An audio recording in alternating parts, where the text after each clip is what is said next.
Das Boot footwear in the Red Sea. Very good. So this is a view you don't get very often.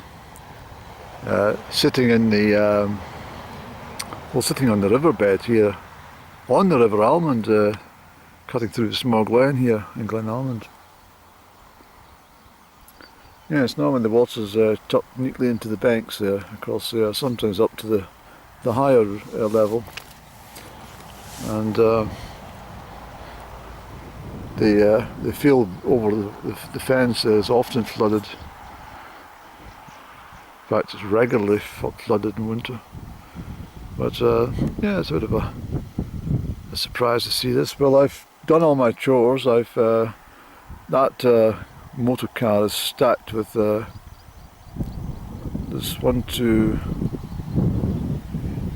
about 4 or 5 sacks altogether, because a big sack filled. It's quite amusing carrying that on my shoulders, on my back actually, and stooped forward.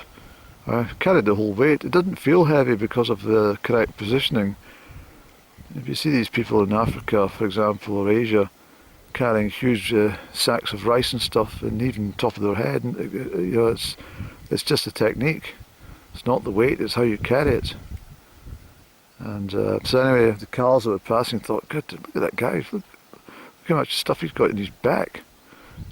So I had a chuckle to myself, as I say. That's actually, I've had a heavier rucksack when I think about it. So everything's bone dry, as I mentioned earlier.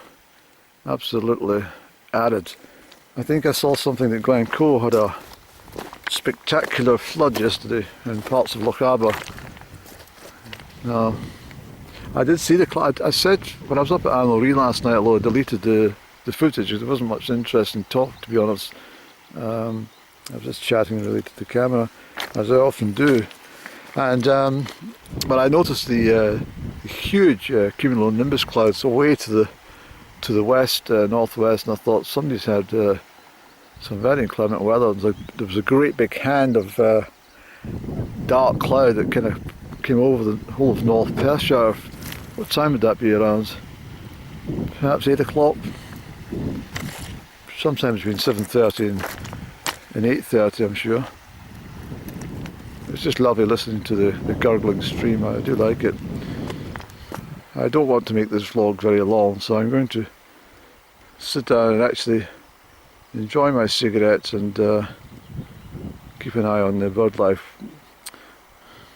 It's just a shame about there's so much traffic in this part of the world. It does create an unnecessary noise. This poem's called The Butterfly. Anthem of summer, rapture in encore, to your silent winged applause. In the river of your air you pause, to weave and hover. Michaelmas daisy to snatch a kiss, cabbage calls you over.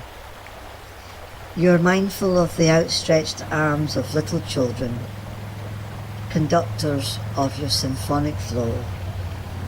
Summer sun clamped to brow, chin to buttercup's glow, laughing and smiling without sort, as July children ought to, like butterfly, a petal from heaven, sharing God's love, a blessing found.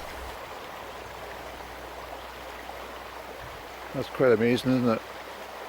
How much the stars are all glinting in the water just because I was here, and now they're all gone.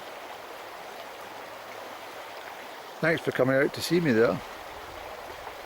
It was truly amazing. It just that's why I brought the camera back out.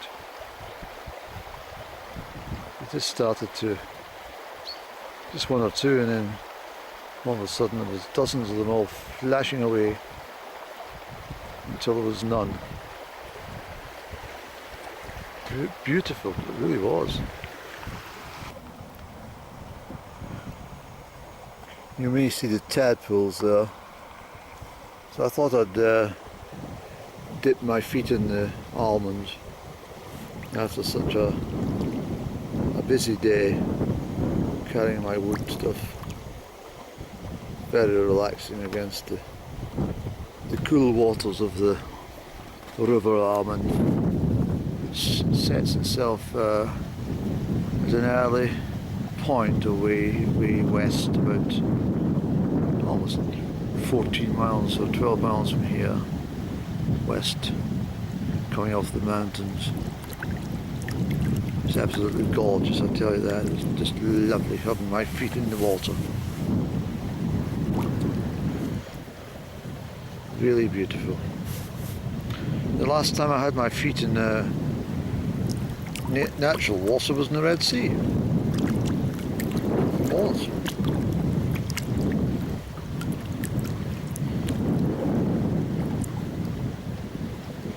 Nothing like water on your feet.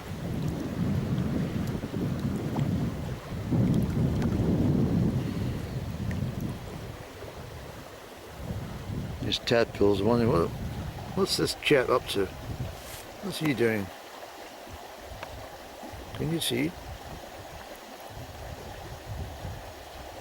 They're asking questions to each other, the same. What on earth is he doing with these big white snowball feet that's stuck in the water?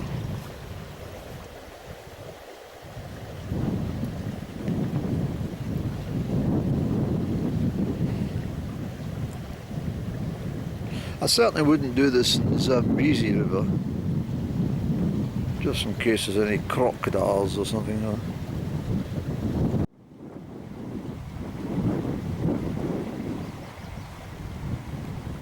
There's a packed wagtail sitting over there. I was wondering what the hell am I doing as well. And I removed my feet from the water. Something was nibbling on it. I don't know what it was. I mean that.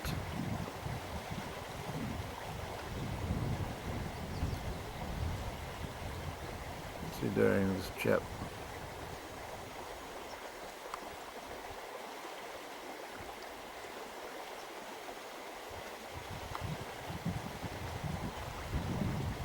I think he's building a nest.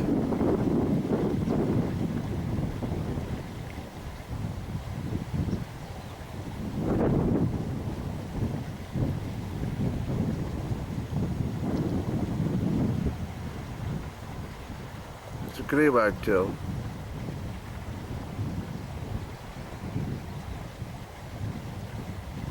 Come on, Andy, let's disappear in case it's got a nest somewhere here. Don't want two in a row of incidents. Come on, let's get going. Okay, so I did move away in order to give the pied wagtail the opportunity to go to its nest. I couldn't quite see if that was feed stuff in its beak, or indeed if it was nest building material, but either way it has moved somewhere. It hasn't flown away. It's sat there in the whole duration that I got up from the water side and made my way over here, so it's definitely in there. So I'm glad I made the move at the right time. I feel a bit better from doing that actually, and in the process I've allowed my, where are they? I thought I'd lost my feet. My feet are now dry, having walked across the warm pebbles, which are very smooth. They look rough, but they're actually very smooth underfoot. So once again, for the umpteenth time on the 13th of June, I'll wrap it up here. Thanks very much for staying with me.